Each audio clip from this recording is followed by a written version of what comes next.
I believe it was in the 1950s when some band in some recording studio somewhere around the world had just finished recording their song and they came to the mixing stage. And they asked their engineer, could you do us a mix real quick, just for ourselves, of what the track will sound like when it's being played on the radio?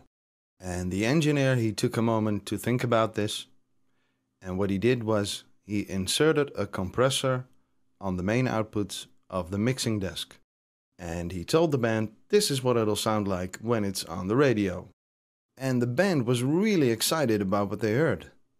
And then they started to do this more often and even use compression during the mixing process.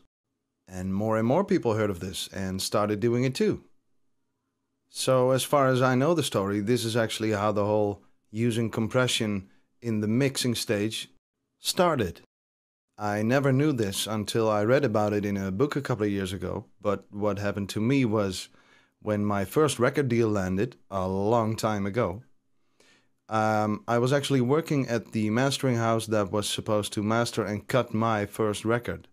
And what they did was they sent it back and they told me, we cannot cut this. It's got way too many peaks.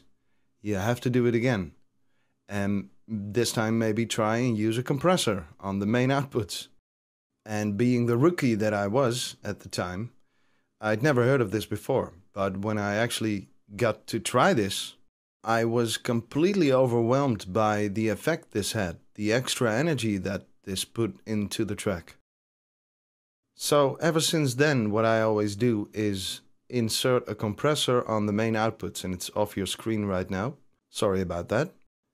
But here it is. And of course you can simply add a compressor later on, as soon as you're done with all your balancing and processing, EQing and stuff.